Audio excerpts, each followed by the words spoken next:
Buenas tardes, hermanos.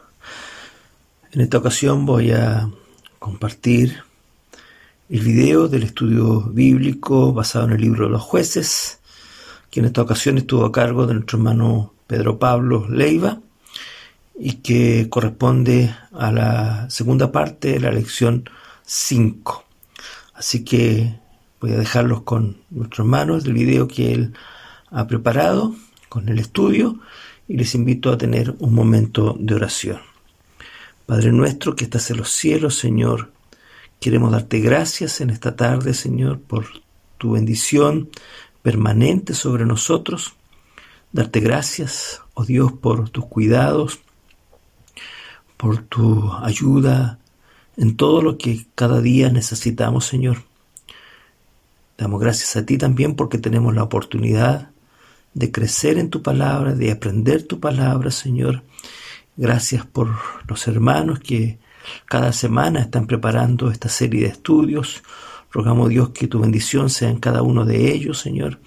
Y en esta tarde sea bendiciendo también nuestras vidas con lo que ha preparado nuestro hermano Pedro Pablo. Y rogamos que tú bendigas su vida, bendigas su hogar, lo bendigas en su trabajo y en todas las cosas que él realiza cada vez, Señor. Rogamos que lo que él comparta de tu palabra sea de bendición para también edificación de nuestras vidas y para gloria de tu nombre. En el nombre de Cristo, nuestro Señor y Salvador, oramos. Amén. Amén. Mis hermanos, muy buenas noches a todos, esperando que todos se encuentren muy bien. Vamos a continuar con el estudio de Jueces para ti. Continuamos en la parte 2 del capítulo 5. Nuestro hermano Jorge nos compartió la clase de la semana pasada, hablando acerca de temas como el arrepentimiento genuino y la necesidad del padecimiento de parte del pueblo de Dios para que pudiera haber un real arrepentimiento y un lamento sincero de parte del pueblo del Señor. Solo así Dios ha de tomar la iniciativa, como en todos los ciclos de jueces, para poder tomar un hombre, un libertador, que, valga la redundancia, los librase del pueblo, en esta ocasión de los madianitas. Antes de empezar el estudio, les invito a que podamos tener un tiempo de oración, mis hermanos.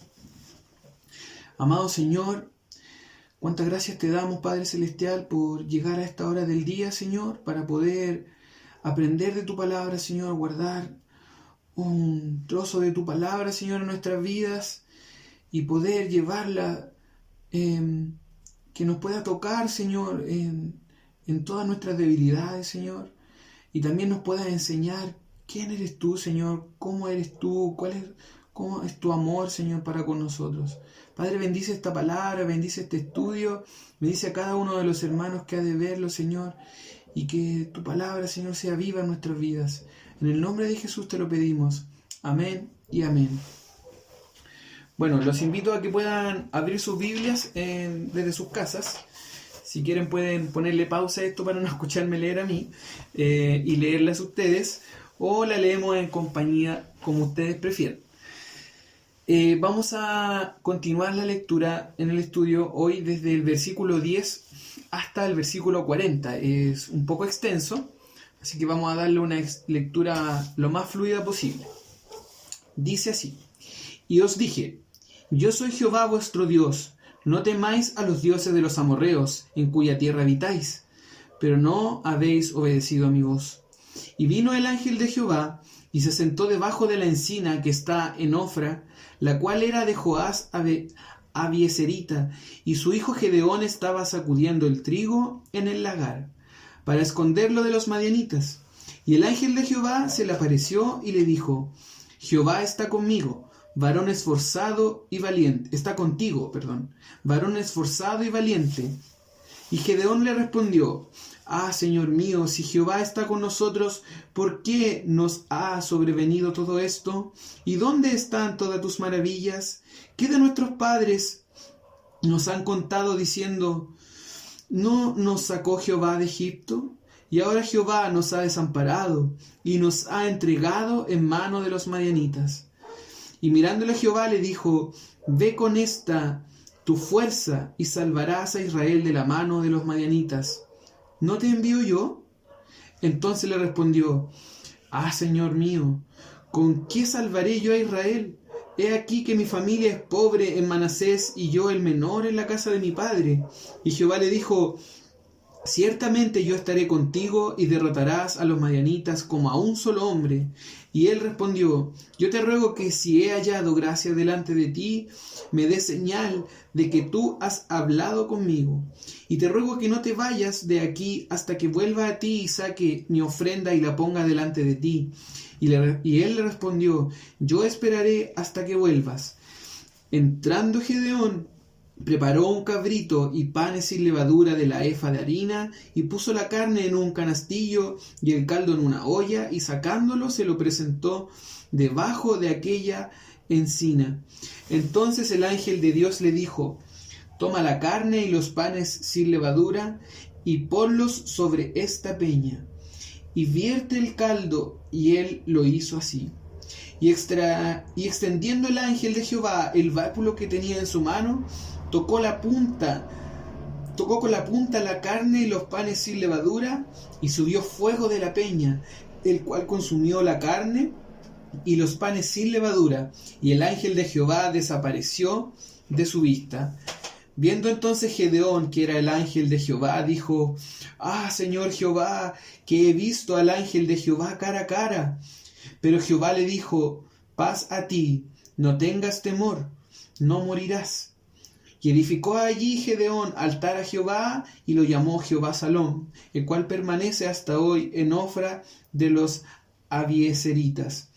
Aconteció que la misma noche dijo Jehová: Toma un toro del hato de tu padre, el segundo toro de 7 años, y derriba el altar de Baal que tu padre tiene, y corta también la imagen de acera que está junto a él, y edifica el altar a Jehová tu Dios en la cumbre de este peñasco, en lugar conveniente, y tomando el segundo toro, sacrifícalo en holocausto con la madera de la imagen de acera que habrás cortado.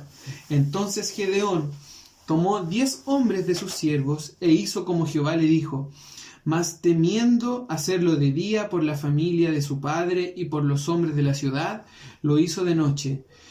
Por la mañana, cuando los de la ciudad se levantaron, he aquí que el altar de Baal estaba derribado y cortada la imagen de acera que estaba junto a él.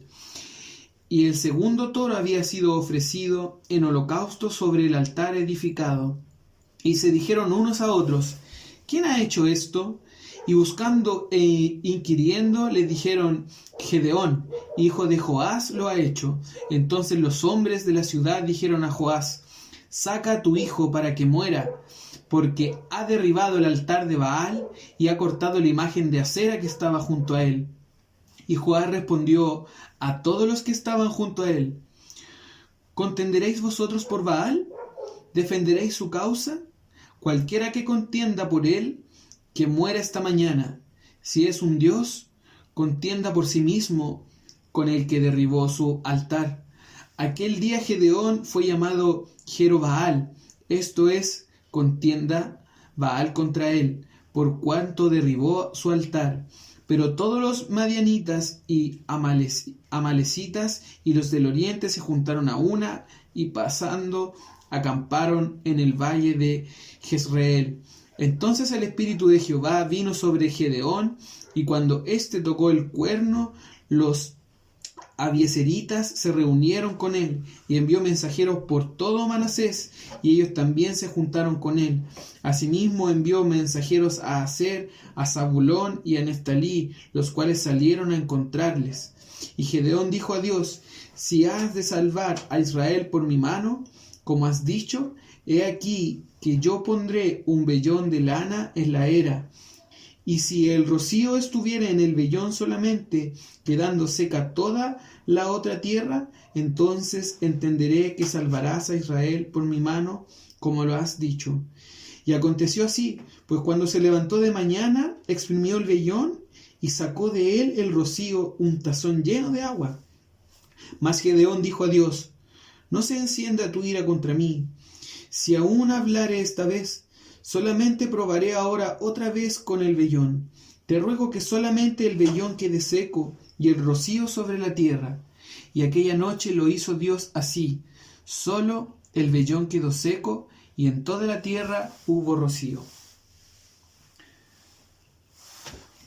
Bueno, mis hermanos, vamos a adentrarnos entonces a lo que es el estudio de la parte 2 del capítulo 5.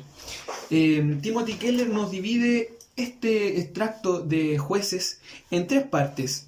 Una primera parte que habla acerca de una conversación de Gedeón con el ángel del Señor. Otra segunda parte que tiene que ver con la destrucción de los altares. Y otra tercera parte que tiene que ver con una conversación entre Gedeón y Dios. Vamos con la primera parte. Recordemos un poco. En el capítulo anterior, nuestro hermano Jorge nos narraba y nos contaba acerca del padecimiento que estaba teniendo el pueblo de Dios en manos de los madianitas. Este pueblo madianita que tenía al pueblo de Dios viviendo en las orillas de la civilización, que subían a los cerros de donde estaba el pueblo de Dios y les robaban sus alimentos y los dejaban desprovistos y los tenían como esclavos. En ese sentido, económicamente hablando, se aprovechaban de ellos. Si recordamos los inicios de Jueces, vamos a ver que el Señor les da la instrucción a los jueces al pueblo de Israel, que no se sometan ni convivan con los cananeos, sino que hay que expulsarlos. Pero bueno, este pueblo ni siquiera se acercó a batallar, sino que empezó a convivir en los alrededores y empezó a padecer a causa de esto, a causa de la desobediencia de Dios. Y ese era su padecimiento, que los madianitas se llevaban sus alimentos y ellos tenían que vivir escondidos, y todo esto generó lamento en el corazón del pueblo del Señor, y es donde Dios atiende al llamado del pueblo, al lamento del pueblo, para poder librarlos, para poder liberarlos por medio de un hombre. ¿Qué hombre? Gedeón. Ahora, cuando Dios viene y se muestra, lo primero que le dice a Gedeón es: envía un ángel. Y este ángel le dice: Gedeón, Dios va a librarlos. Pero Gedeón, entre lamento, entre incredulidad, dice, pone una barrera y contra el ángel y dice: pero ¿de quién? ¿Cómo nos va a librar? ¿Cómo tú dices que nos va a librar si estamos padeciendo? Pero bueno, Gedeón no está tomando en cuenta que el padecimiento que ellos están teniendo es a causa de la desobediencia. Lo podemos ver en el versículo 10, en la última parte del versículo, cuando dice el Señor: yo soy Jehová vuestro Dios, no temáis a los dioses de los amorreos en cuya tierra habitáis, pero no habéis obedecido a mi voz. Temieron a los dioses, y lo temieron en el sentido que también le adoraron, se vincularon con estas culturas y empezaron a adorar a estos dioses. Entonces todo el padecimiento, todo lo que estaban viviendo, era el efecto, la consecuencia de la desobediencia. Teníamos esta primera barrera de parte de ellos. Entonces el ángel le aclara como respuesta: no es Dios el que los tiene desamparados. Ustedes abandonaron y desobedecieron al Señor. Ahora, no podemos ser abogados quizás de lo que estaba diciendo Gedeón, pero él no tenía nuestra perspectiva como lector, ¿cierto? Él no tenía la historia narrada en la Biblia y no estaba entendiendo lo que Romanos 8:28 nos enseña, que a los hijos del Señor todas las cosas les ayudan a bien. Él no veía en el padecimiento, que era la forma en que ellos podían tener humillación ante el verdadero Dios, arrepentimiento genuino ante el Señor. No estaban viendo eso. En segundo lugar, el ángel le dice a Gedeón, bueno, Gedeón, Dios los va a librar, pero además tú eres el escogido por el Señor para librarlos. Tú eres un hombre fuerte y valiente. Gedeón queda nuevamente pasmado, incrédulo, poniendo barreras, diciendo, pero ¿cómo voy a ser yo? Yo no puedo ser. Primero porque yo soy un hombre que anda escondido en una cueva, ¿cierto?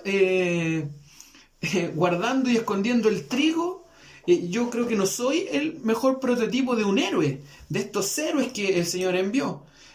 Mejor que el Señor envíe un héroe. ¿Dónde están estos héroes como Moisés que libró al pueblo de Egipto, que contaban nuestros ancestros? El ángel le decía, bueno, tú eres ese Moisés que Dios está poniendo ahora en el pueblo de Dios. Nuevamente Gedeón con una barrera diciendo, pero yo soy de una familia pobre, soy el menor de la familia pobre más encima. Entonces, ¿cómo me van a elegir a mí? Yo no calzo con esto. Gedeón nuevamente le he respondido con autoridad de parte del Señor. El ángel responde y dice, Gedeón, tú eres fuerte, porque el Dios dice que tú eres fuerte y valiente. Tú tienes las cualidades para poder ser el hombre que libere al pueblo de Dios. Pero además, la gracia de Dios está contigo. No se trata de tus virtudes, Gedeón. No se trata de tus habilidades, de tu fuerza, ni de tu valentía, simplemente. Se trata de que tú cuentas con estas capacidades, pero además, y por sobre todo, la gracia del Señor está contigo. Gedeón no tiene otra cosa más que obedecer al Señor y le pide pruebas al Señor. Antes de pasar estas pruebas, quisiera volver instantáneamente a lo que estábamos hablando acerca de estas cualidades. Quizás Gedeón tenía razón. Quizás Gedeón era prudente al decir que él no era el indicado para poder libertar al pueblo. Quizás él estaba siendo demasiado autocrítico consigo mismo, o quizás no sabía sus cualidades, que él tenía estas cualidades, no las conocía dentro, que él podía hacer estas cosas. Sin embargo, pese a eso, él tiene una buena lectura de sí mismo. Y Dios nos pide que nosotros también tengamos esa misma lectura. Nosotros no tenemos cualidades ni virtudes suficientemente necesarias o que cumplan con los estándares que Dios nos pide. Porque si fuera por nuestras virtudes, no podríamos ser llamados a servir para nada en el Señor. Pasa que tenemos virtudes, pero que además de todo tenemos la gracia del Señor para servir a Dios, para su obra, para proclamar su evangelio, para ayudar al prójimo. Entonces, al igual que Gedeón, tenemos que tener esta perspectiva. Quizás no tenemos las virtudes, quizás nuestras características personales estén o no estén, pero lo más importante es que tenemos la gracia del Señor.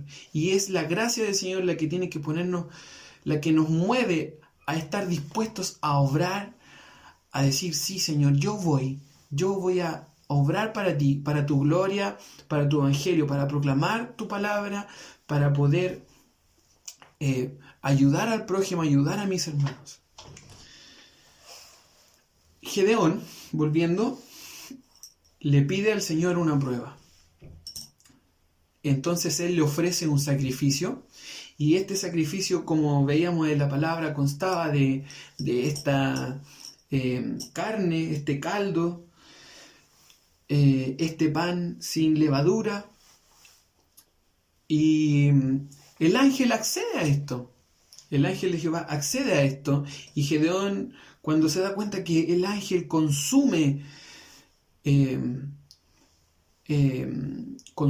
esta ofrenda, no literalmente, sino que la consume en este fuego que narra la Biblia, él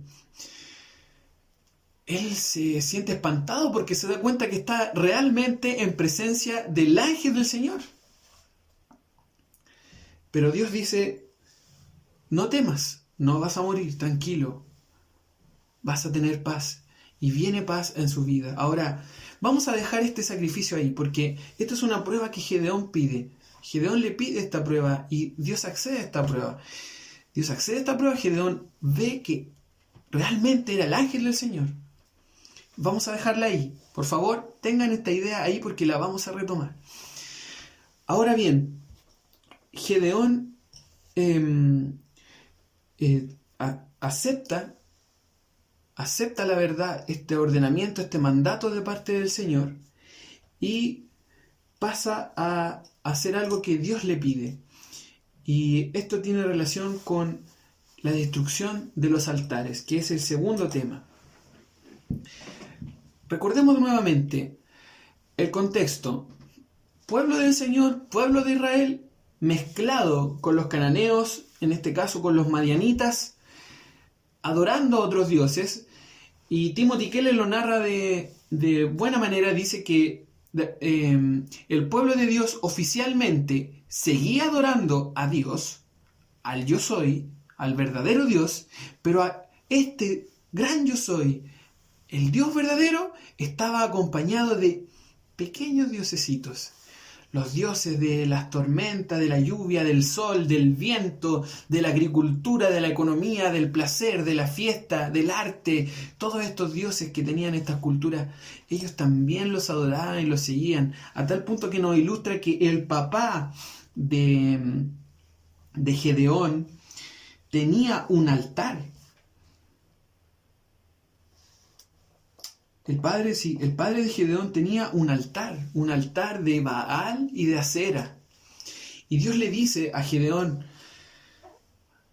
te quiero pedir que vayas, rompas este altar, lo destruyas, pongas un altar mío, un altar al Dios verdadero, y hagas holocausto, sacrificio, quemes a Asera, esta madera que estaba pegada al dios Baal, y hagas holocausto con un toro, reconociendo de que yo soy tu Dios. Esto tiene una significancia muy importante, porque antes de que Dios haga cualquier avivamiento en el pueblo del Señor, antes de que Dios haga cualquier liberación en el pueblo de Dios, antes de que Dios elimine a los enemigos del pueblo de Dios, que son los madianitas, Dios necesita eliminar a los enemigos interiores del pueblo de Dios, a estos dioses que acompañaban al Dios verdadero, a estos dioses falsos. Ahora, el texto de Timothy Keller nos narra y nos cita una cita de un escritor que se llama Miguel Wilcock, y esta cita es una radiografía quizás de cuáles son los dioses, de cómo son estos pequeños dioses, y va a ser lo vamos a poder familiarizar muy bien con nuestros dioses contemporáneos, con estos dioses pequeños contemporáneos que encontramos hoy día, actualmente. Voy a leer un poco acerca de este extracto de Miguel Wilcock. Dice así: los dioses falsos no han cambiado porque la naturaleza humana no ha cambiado. O sea que los dioses falsos siguen siendo iguales. Siempre. Y estos son los dioses que la humanidad con regularidad crea para sí misma. ¿Qué quiere? ¿Qué quiere el ser humano? Si su deseo es modesto, bueno, estos dioses son seguridad, comodidad, placeres razonables. Si sus dioses son ambiciosos, Entonces estos dioses brindan poder, riqueza y autoindulgencia desenfrenada. En cada época existen fuerzas trabajando que prometen cumplir nuestros deseos, ya sean programas políticos, teorías económicas, opciones de carreras, filosofía, opciones de estilo de vida, programas de entretenimiento, teniendo todos una característica en común. Prometen que pueden hacer mejores nuestras vidas de lo que nosotros mismos podemos. Sin embargo, al mismo tiempo, dan la apariencia de ser susceptibles a que los manipulemos de tal manera que podamos obtener lo que queramos sin perder nuestra independencia. Aquí está el enemigo entre nosotros. Decimos que adoramos al Señor, pero el mundo ha entrado poco a poco en nuestro corazón y lo controla. El mundo controlando nuestro corazón, hermanos. Esto suena a economía, a cultura, a ideología, a ismos, a todo lo que el mundo nos ofrece y nos entrega, en lo que nosotros podemos apoyarnos y acogernos. Estos mismos dioses no han cambiado. Las culturas quizás han cambiado, la tecnología ha cambiado, pero el corazón del ser humano no ha cambiado. Tenemos los mismos dioses que tenían estos pueblos de los madianitas y que el pueblo de Dios acompañaba. Nos parecemos un poco a los madianitas, parece. Porque creemos en el Dios Todopoderoso, el gran yo soy, ¿cierto? El Salvador de todo. Pero parece que necesitamos que a ese Dios le acompañe un Dios de la economía, un Dios del trabajo, un Dios del bienestar, del descanso, de la distracción y así, para completar la felicidad. Esto es una gran radiografía acerca de nuestras vidas, de lo que pasa con nosotros y lo que pasa también, lo que estaba pasando con el pueblo de Jehová. Como decía Miguel Wilcock, estos falsos dioses prometen cumplir los deseos, ¿cierto? Nos hacen creer que nosotros los manipulamos a ellos, que están al servicio nuestro, que si necesitamos algo, lo ocupamos y lo tenemos, ¿cierto? Y que somos independientes, que no dependemos de ellos. Y es una falsedad, es una trampa tremenda la de estos dioses. Dios necesitaba que estos dioses fueran eliminados. Baales, Acera, estos dioses tenían que ser eliminados. Y esto es una muestra, este acto de poner un altar al Dios verdadero por sobre este altar, reemplazando este altar de estos falsos dioses, era una muestra que estaba diciendo, sí, yo voy a cambiar mi vida va a cambiar de ahora en adelante. No sigo más a estos dioses, yo sigo al Dios verdadero, convirtiéndose en una ofensa para el resto de la cultura. Y así lo sigue ilustrando la Escritura, porque al otro día, en la mañana, se levantan todos y ven que está quemada y está destruida el altar de Baal, está quemada Acera, ¿cierto? Y todos empiezan a preguntar, ¿quién fue? ¿Quién hizo esta barbaridad? Hasta que descubren que fue Gedeón. Y sale al camino el papá de Gedeón, diciendo, en otras palabras quizás, bueno, yo no voy a entregar a mi hijo de partida, porque le estaban pidiendo entregar a su hijo. Yo no voy a entregar a mi hijo. Ahora, ¿no es acaso Baal un dios lo suficientemente poderoso como para poder confrontarse contra el propio Gedeón? Entonces se genera división y empieza esta tensión que va a llevarnos a una guerra, que va a llevarnos a un conflicto bélico importante. Y Gedeón está en medio de todo esto. Gedeón encendió esa chispita que encendió la llama de la guerra, destruyendo al Baal y poniendo al Dios verdadero, confiando que Dios está detrás de él sosteniéndolo. Ahora, ¿hasta qué punto confiaba Gedeón? El texto nos muestra que Gedeón hace unas peticiones un poco extrañas, un poco controversiales quizás.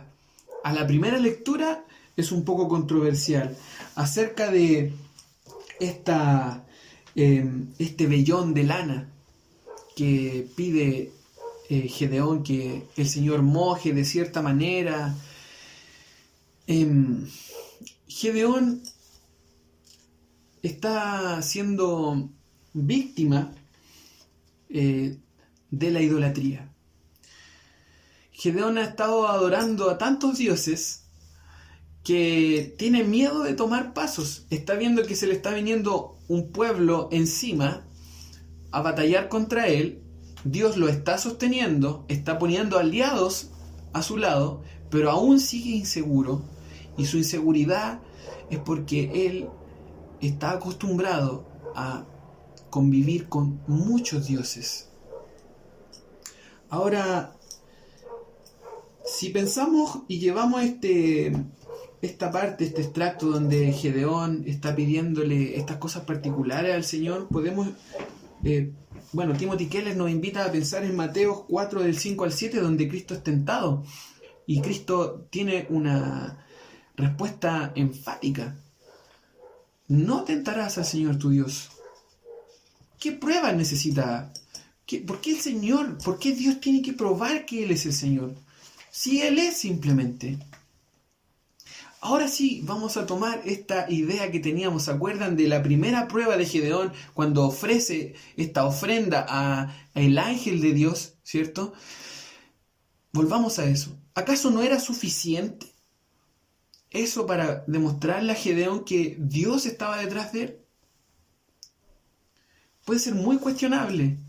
Ahora, uno también podría preguntarse, ¿y Dios estará cayendo en un juego de parte de Gedeón, de estas cosas un poco absurdas, de que esta bolita de lana se moje y el resto quede todo seco y que al otro día todo esté mojado menos la bolita de lana? No, mis hermanos, el Señor no está cayendo en ningún juego, ni Gedeón está abusando ni tentando al Señor. Gedeón necesitaba saber en ese momento que el Dios, el cual lo estaba respaldando, era el Dios verdadero. No era el Dios del viento, no era el Dios del clima, no era el Dios de la lluvia, ni el Dios del sol. Era el Dios que controlaba todo el clima, todos los fenómenos climáticos. El Dios que controla, el Dios que crea todas las cosas, el Dios que puede hacerlo todo. Ahora, es peligroso si nosotros creyéramos que pudiésemos llegar a hacer algo como lo que hizo Gedeón. Pedirle al Señor algo así. Timothy Keller lo ilustra muy bien, nuevamente, y pone un ejemplo contemporáneo diciendo, Señor, si tú quieres darme este trabajo, yo te pido que me llamen a las 5 de la tarde hoy día para confirmarme este trabajo. Cuidado, eso sería tentar al Señor. Primero porque las motivaciones serían las equivocadas, mi hermano. Las motivaciones serían lo que nosotros queremos, cosas que nosotros anhelamos. Lo que Gedeón quería, la motivación de Gedeón era saber quién es Dios. Gedeón necesitaba saber quién es Dios. ¿Quién es el verdadero Dios? Dios se le estaba revelando a Gedeón como el Dios todopoderoso, el Dios autoritario, ninguno más, solo Dios. Conversión genuina en la vida de Gedeón. Ahora, ¿por qué nosotros no necesitaríamos eso, hermano? ¿Por qué nosotros no tenemos que estar pidiéndole prueba al Señor para saber quién es Él? La palabra es muy clara y nos ayuda mucho. Hebreos capítulo 1, versículo 1 y 2 dice, Dios, habiendo hablado muchas veces y de muchas maneras en otros tiempos, incluyendo los tiempos de Gedeón, a los padres por los profetas, en estos postreros días nos ha hablado por el Hijo, a quien constituyó heredero de todo, y por quien asimismo hizo el universo. Eso es todo, mis hermanos. ¿Qué otra prueba más necesitamos? Cristo murió en la cruz, resucitó en la cruz, está sentado a la diestra del Padre. Nos ha dejado su palabra que se nos revela especialmente a nuestras vidas. Nos muestra la santidad, el poder y el amor del Señor. Cristo Jesús es nuestra prueba más que suficiente. Si necesita usted, mi hermano, si yo en mi vida necesito confirmar quién es Dios, necesito confirmar quién me está respaldando detrás, no tengo otra cosa más que ir a la palabra del Señor, ir al Evangelio, ver a Cristo en la cruz del Calvario, para saber que realmente hay un Dios detrás de mí. Bueno, hermanos, antes de terminar este estudio, quiero invitarle a responder unas preguntas en su casa junto a su familia o personalmente, si lo desea.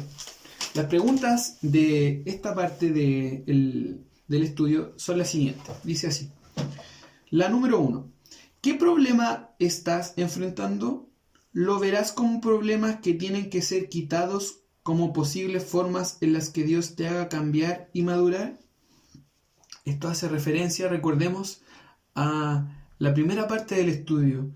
Gedeón viendo los problemas no como algo que Dios está sosteniendo detrás y que va a ayudarle bien, sino que sintiéndose víctima de esto, esperando que venga otro a salvarlo, a sacarlo del problema, y no diciendo sí, soy capaz de poder enfrentar los problemas.